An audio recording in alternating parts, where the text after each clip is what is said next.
Good morning. Welcome to the Celtic Way morning briefing live. I'm Tony Haggerty at a Haggerty10 Twitter handle, as you can see. And I'm joined today by Aidan Macdonald at Aidan C. Macdonald Twitter handle. You know that off by heart by now. And if you don't, you should. Young Aidan, how are you? Yeah, I'm really good, Tony. How are you? Yes, I'm well. It's Tuesday, March the 7th. Bit cold, nice and dry, but I believe we're getting snow at some point, Aidan. There you go. Lovely. Bring it on. Anyway, we'll talk about the leather belts, the fuzzy felts, the Marjorie Proops, Permanent 1 from 3 any second now. But first and foremost, we'll do the housekeeping as we always do. As I always urge you every morning, we thank everybody for subscribing to the Celtic Way. But if you wanted to be a new subscriber, here's what you do. Click a button. It'll cost you £2 for 2 months for unlimited access to everything that's written on the website, and you'll be subscribing to the Celtic Way website and supporting top quality football journalism covering the club you love. And it's for a click of a button, and that's www.celticway.co.uk/subscribe. That's www.celticway.co.uk/subscribe. You can see it running along the ticker tape at the bottom. And as I say, we thank everybody that's already done that. And we also say thank you to our new sponsors, SENECA. And as everybody knows, the Celtic Way morning briefing is now sponsored by SENECA Medical Group. And SENECA are the #1 hair transplant company in Europe, and they offer innovative hair restoration treatments.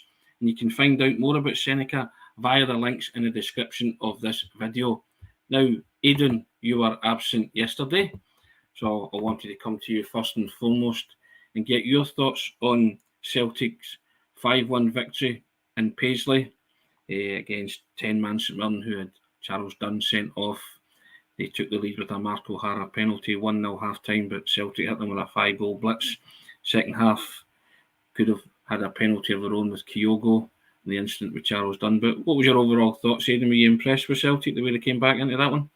Oh, yeah, definitely. The second half performance was phenomenal. I mean, I understand that we're playing against 10 men, but as we know, that can almost be harder sometimes, particularly when the team you're coming up against had something to defend, Tony. And let's be honest, until Celtic scored, or until Charles Dunn got sent off, I'd say St Mirren were actually playing really well in terms of a defensive shape. Do you know what I mean? Celtic couldn't really break them down. So, yeah, the fact that it ended 5-1, I was very impressed. Some of the finishes, I know you and Sean sort of listed individuals yesterday, so I don't want to go into that too much. But, you know, it was great to see Alistair Johnson get his first goal. I also thought I had a really, really strong game.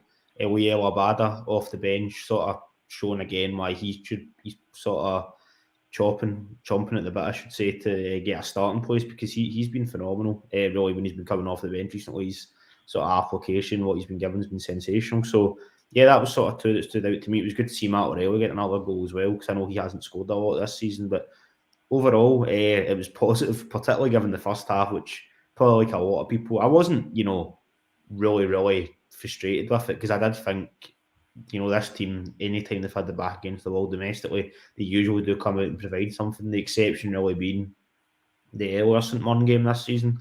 So I was hoping that they would come out and put a performance in the second half, and that's exactly what they did, thankfully.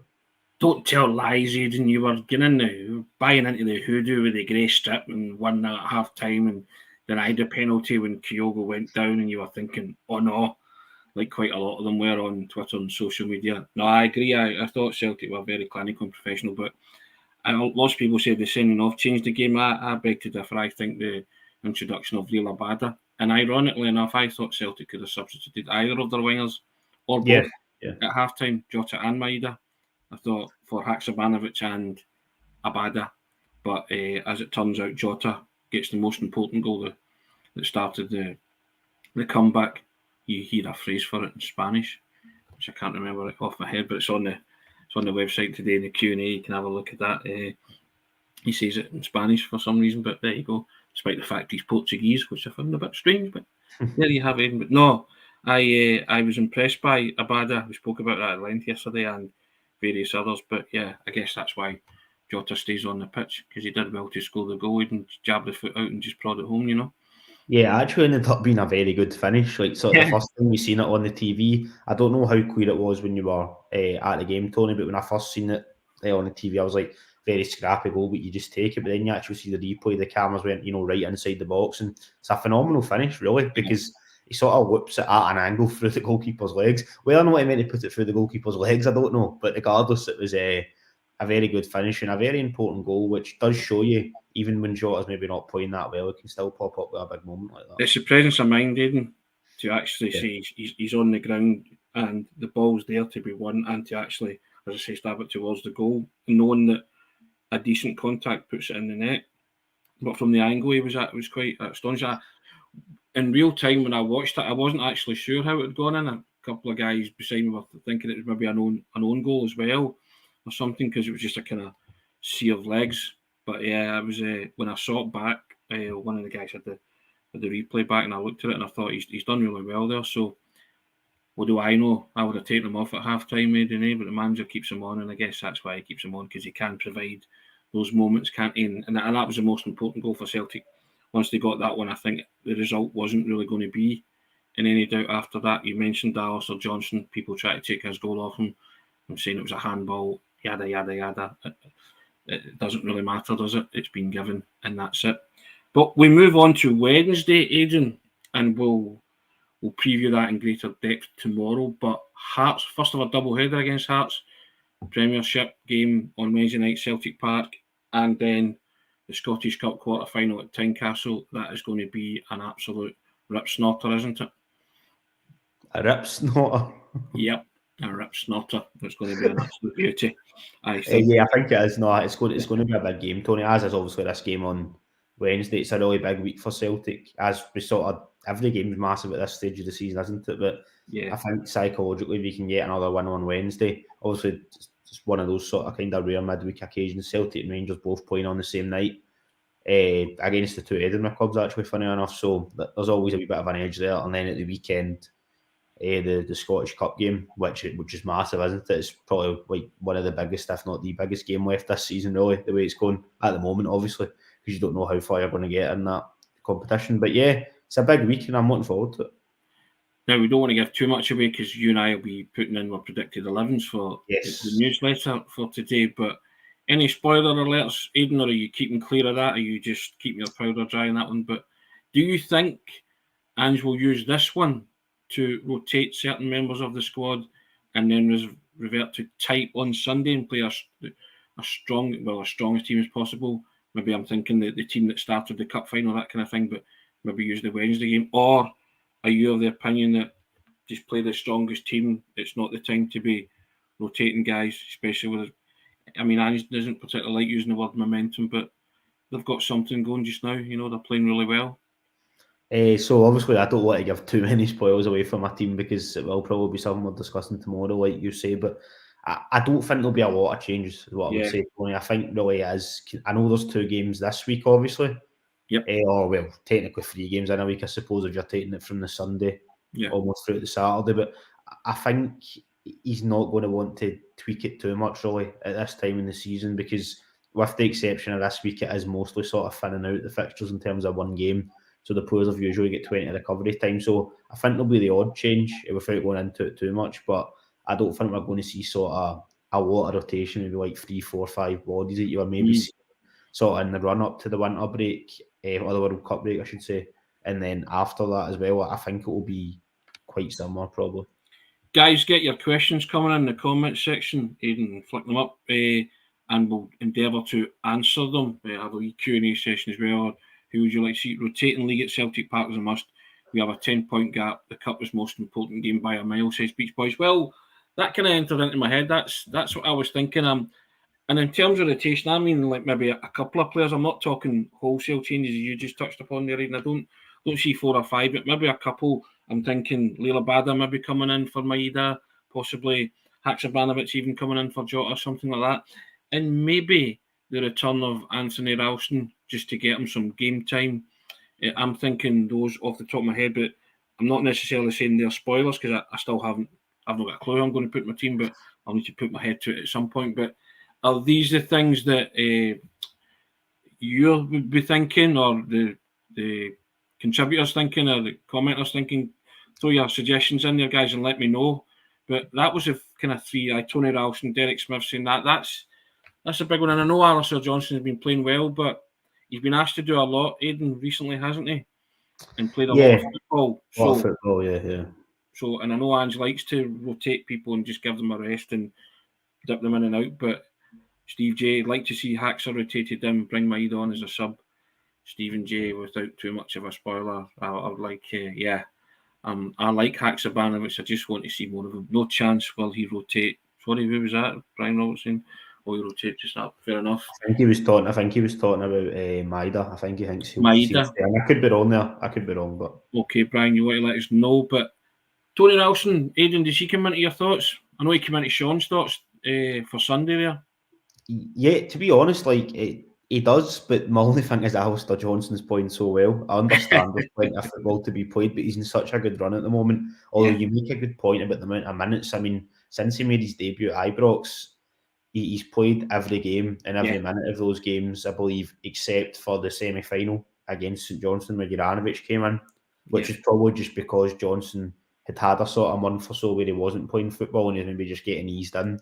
Rather than, he just came straight from playing in a season call. So he was at the World Cup and then he had a wee bit of a break. So I think it could happen. I just think Alistair Johnson's sort of one of the main men at the moment, isn't he? So he's somebody that the fans don't want to maybe really see taken out. But look, it could happen. I think more feasible is probably what you mentioned on the wingers, Tony. I think Go people for one. would be, either or really. I don't think fans would complain given the contribution that Abada made at the weekend. So I think that could be an option. It's hard to put that into it. We try it sort of every week or every few days in the case of over the next 7 days. So it's difficult, but we'll have to see what happens in that. But I think there probably will be the odd change, but just not sort of as much as we did see at one point. Now, Stuart Ross has written a piece on Abada, hasn't he? On the website today. Good old Stuart Ross. We like his pieces. And you can put that into the section there, the contributor section there, Aidan, and let everybody have a read of that if they want to. Of a man of a Ming to. Men's strongest team to start, Tony, says Brian Roberts. Yep, fair enough. It's schools of thought, isn't it, Aidan, about rotation and stuff? But Stuart's talking about Liel Abada coming to the boil again, isn't he? He's sort of identified why Abada is very much pushing for a starting place at the moment, which I think we would agree with, wouldn't we, Tony? I mean, when we obviously did the... Oh, sorry, posted that on there. When we obviously did our strongest, as I would call it, XIs, but 11s, it's actually meant going on. I had Abada in my team, just because... I was more actually thinking ahead to the cup final when I did that, just because of his record against Rangers. But the more I thought about it, I probably would have Abada in there, and I think sort of his performances over the last few games have kind of reinforced that. To be honest, his numbers are great, Aidan, aren't they? Yeah, they're very, very good. And also assists for a 21-year-old, And I think this season as well, Tony, he's actually improved his overall game. I know Sean's mentioned it, but he's sort of dribbling. He's one-on-one and his position, I think that's also better than it was. See, even if he was 10 this season, maybe one less goal, one less assist than he did. I don't think than he did last year, sorry. I don't think anybody could dispute that he's improved his game, which shows you, given how good his numbers were last year, it probably would have been easy for him to just hopefully just try and replicate that and maybe coast a wee bit, but he's definitely worked on his game now. I don't know if that's maybe some Harry Kewell, for example, has helped him work on. I know Maida's talked about it. Among other players, Haggerty talking about working with Gavin Strachan. I don't know if there's been some individual coaching there, or it's maybe overall just general team play, but he's definitely improved his game, no doubt about that. I think he touched upon it last week, didn't he, Abada, saying that Harry Kewell and Gavin Strachan had made him work on it as well. I think Maida said the same thing, so you can actually see that kind of coming to fruition, that one-on-one coaching, because he said that he wasn't aware of Harry Kewell's career, and then he went and researched it and realised he played at some level, so it's good for... No bad level, Tony. No bad level. It's good for Harry Kewell to be around, but you can notice certain things like that, and I remember saying, and I said it last week as well, that when I spoke to Davis Caleb Dunn, who used to play for Ross County, he told me that that's what Harry Kewell would do and watch the wingers and watch the attacking players. He said they would get better, and I think the proof's in the pudding there, because I've seen an improvement in them all in their output all along that front line, and I think that's Harry Kewell's influence there. If anybody thinks he he's just on the coaching staff and not contributing a lot. I think you can see it there. Yeah, no, I think it is definitely Harry Kewell's influence, Tony. To be honest, I know people might say it's a sort of easy thing to jump to, but that's not as speculating the fact that you've just listed a few players there that have came out and spoke, including Abada, which I had forgot about. So it was good you brought it up. I reckon that he is having an impact, and that was his sort of position. Once it's sort of out wide, maybe cut inside, so that would make sense. But I just thought this was another interesting one to bring up about Iwata, Tony. I know we've sort of discussed him before as well. The comment I hear they're saying he's still not shown a lot of initiative I expect him. I think he needs a full 90 to get his confidence. Do you agree with that sentiment? My issue with that is, when do you give him a full 90? Yeah. Because the players that are in front of him are playing really well. But what I did say was, when he came on in the cup final, I thought he had a really good contribution, because Celtic had lost away a wee bit, and that was noticeable because Moy and Hatate had gone off, and then Iwata came on. And yeah, I thought he's made a stellar contribution, just kind of showed everything up and then helped Celtic get over the line, because they came on strong in the last 10, 15 minutes, well, certainly the last 5-10 minutes in that cup final. So I thought he had a cracking contribution there. But I'm always with the manager on this. Guys will get game time, won't they? They'll get minutes, and it's up to them to kind of force the hand, like Moy did in terms of ousting O'Reilly out from the starting position. Yeah, so I think it's a gradual build up with Iwata, and I think it'll be the same process. But there's nothing to suggest that I don't think that he's shown the levels that's required. I've been quite impressed in the wee cameos that he's had. Does he need a full 90? Probably, but I struggle to see where he gets that full 90 at this minute in time. And given the number of important games that are coming up for Celtic, I just think there's players above him in the pecking order. And I still maintain that Iwata's been bought for the Champions League, for the kind of two deep lying midfielders, because Celtic's Achilles heel last year in the Champions League was conceding goals. So I think he has been playing with a mind for that. He was bought in mind for that. I could be wrong in that, but I think I'm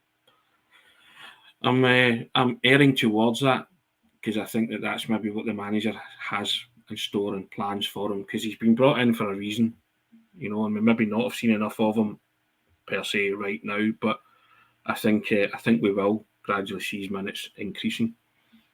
Yeah, I think your sort of point about the Champions League could be an interesting one. And just to touch on that, is that you thinking that maybe that allows Ange to push McGregor further forward, or maybe play with two sitters, or what are you thinking? Possibly two sitters, and maybe, depending. I think two sitters certainly when you're away from home. I don't know if you need two sitters at home, but again, they still conceded goals at home in the Champions League campaign just passed. So I genuinely do think that's he's got his eye on that, and you want to improve. He always says he wants to improve. So how do you improve in the Champions League? Stop conceding goals, don't you? And start taking more chances. Yeah, correct. So which they're doing domestically. So I don't think offensively, the chances weren't being created. They did create a lot of chances and missed a lot of chances in Champions League. Fine, and they learned a harsh lesson. But I just think it was the number of goals they gave away and the chances that they conceded. It would be maybe want to work on first and foremost in the Champions League, and I think that's the plan long term for Iwata. But he's getting minutes now, and you're getting to see gradually what he can do. So, but again, getting a full 90, just where does he fit in with that game plan now? Because you are permanent 3 from 4, aren't you? It's McGregor, Hatate, Moy, or McGregor, Hatate, O'Reilly. That's your tried and tested midfield from now until the end of the season, I think. And it's hard as well because it's probably like the most settled position in the team, like that sort of number 6 position, if you want to call it that. McGregor's always going to play, really, isn't he? Even in the sort of cup games, etc., he's still starting or coming off the bench. Not at the later stages, but the earlier rounds, he was still usually involved at some. I mean, the one that sticks in my mind was the Liel Abada game last season. That was a pure dead rubber, and McGregor in the last game of the Europa League, and McGregor still came off the bench, I believe.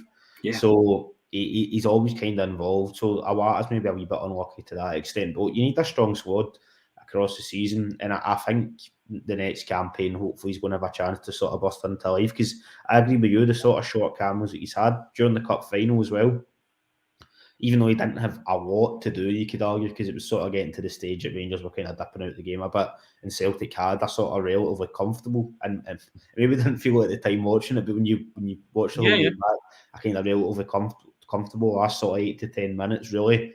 But he had some nice touches, some passes. I don't remember him personally giving the ball away or anything like that. So, yeah, look, he's a player that we all want to see more of. The J League Player of the Year. You know, you sign somebody with that sort of pedigree who's just been part of a really successful season as well in Japan, winning the league and that. So, yeah, I'm sure he'll have a role to play in the future, Tony, even if it's not immediately. He's been signed for a reason. Yeah, it's somebody that Ange knows as well. You know, he's signing for Yokohama as far as I believe. So, yeah, he's definitely going to have an impact, no doubt about that. Yeah, I totally agree. Now, something out Iwata, there's definitely a player there, says DJ. Yeah, I don't doubt that for a minute. And again, Brown Warrior, I believe we've seen a glimpse of the set of when Iwata came on when he reverted to a double pivot. That's kind of what we're talking about there, isn't it? You know, so I don't disagree with that, Brown Warrior. To be fair, he got 15 minutes on Sunday, didn't he, against St Mirren? Yeah, I think it was about 15 minutes, Tony. Yeah. No, so and people say, it's easy to come on when you're 3 or 4 minutes, 3 or 4 minutes or whatever. That's fair enough, but you've still got to play. You know, you've still got to show the manager you've got something to offer. Yeah, and won't just give out minutes either, Tony. Sorry, until you say and just made clear that players aren't just going to get minutes because they need to keep up their fitness or whatever. He said that quite a few times. It's going to be if he thinks somebody can come on and make an impact during a game. So, sorry, I've taken that comment down there. Judge like Kobayashi gets some minutes as one of the 5 subs. Again, I go back to the stellar partnership that's there. The Cameron Carter-Vickers and Carol Starfelt not lost a domestic game when they've played together, and very rarely give anything or much away. Even at this minute in time, I just don't see where Kobayashi gets minutes, because those two are the tried and tested centre backs between now and the end of the season, unless one of them gets injured. And again, like everybody else, we want to see more of Kobayashi, but these games are too important to rotate his central defence. And I think Ange's gone on record as saying that's an area of the team he doesn't like rotating a lot. Yeah, and it's also an area of team that, in terms of, you don't really see substitutes being made there really, unless there's an injury. I mean, there will have been times that there's centre backs haven't been injured and then they've came off, but actually the last time I can think of was against Raith Rovers in the League Cup last year when Carter-Vickers came off and he gave Christopher Julian just a sort of that ended up being his only competitive minutes under Ange, but a sort of return kind of, and that's the only thing I can remember Starfelt or Carter-Vickers getting subbed for when they weren't injured.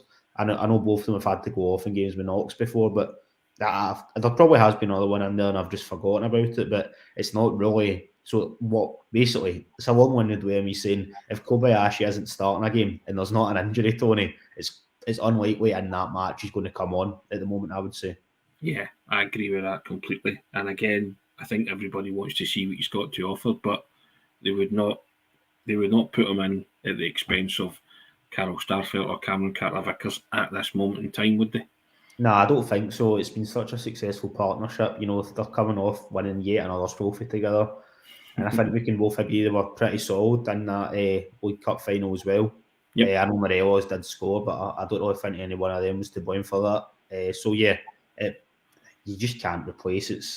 It's one of those ones. Like if Ange makes a change and then you lose a game, or somebody puts in a dodgy performance, everybody will be going, "Oh, why did you change that?" So it's a hard balance. He obviously does like Kobayashi, and I think we discussed that the 2 games that he played, it was St Mirren at home and the game, wasn't it? And we sort of discussed how it was interesting having the sort of left footer at sort of left centre back. He did look very comfortable in terms of receiving the ball and taking it out. So I think he's another one overall to play. But yeah, you can't break up that partnership at the moment.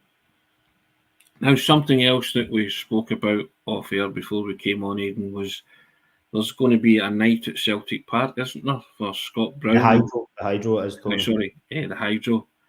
for Scott Brown and Mikael Lustig. Chance for them to say proper cheerio, certainly in Scott Brown's case, to the Celtic fans, because he never really got the chance, and tickets are on sale for that just now. A night with Scott Brown and Mikael Lustig, Aidan, does that float your boat? Are you happy with that? You got good memories of both of those guys? Yeah, really good memories, to be honest. That is right up my street, Tony. I'll be honest.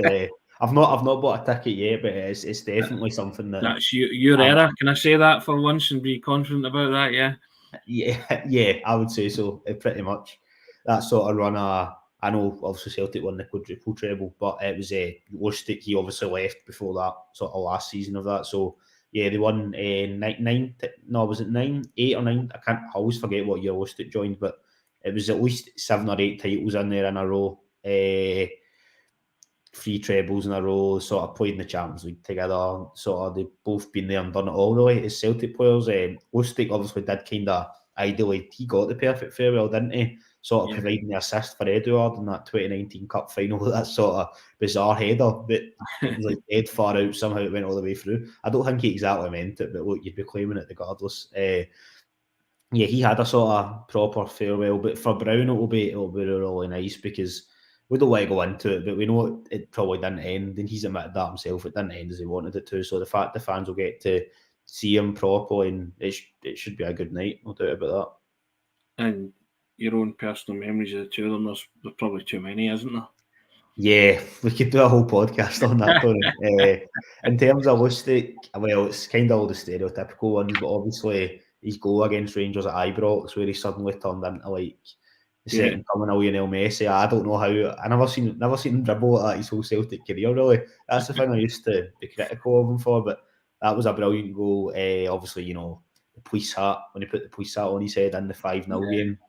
The next season, I think it was after Forrest scored. There were so many goals at that time, I can't remember.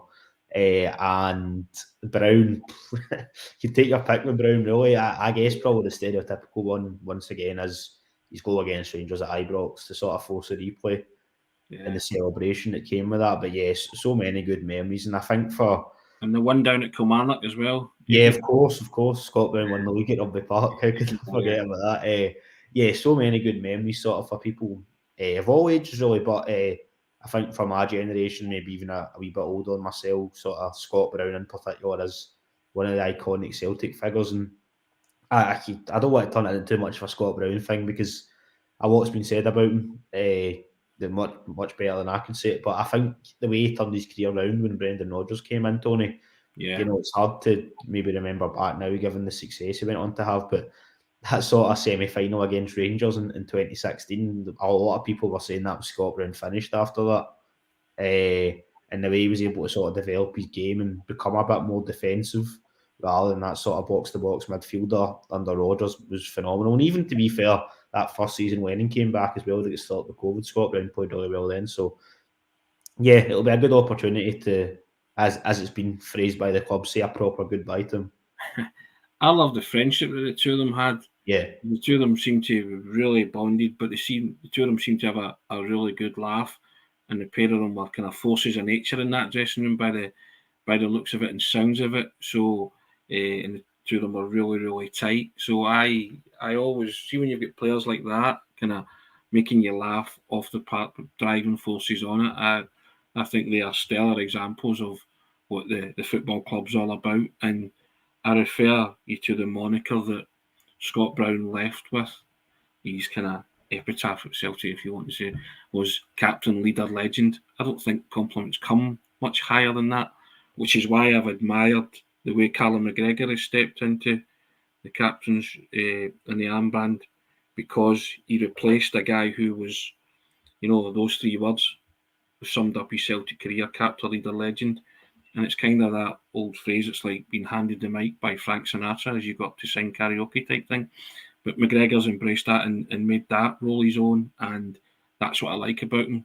And he made a point of saying he wasn't Scott Brown. But my goodness, those were boots you probably wouldn't have wanted to fill, but he's done it really well. But you look back at Scott Brown's career and you just think, wow, you know, and Lustig and the success that the pair of them had. So I think for any generation of Celtic fans, I think it'd be a wonderful night because they'll have a story or 6 to tell, won't they?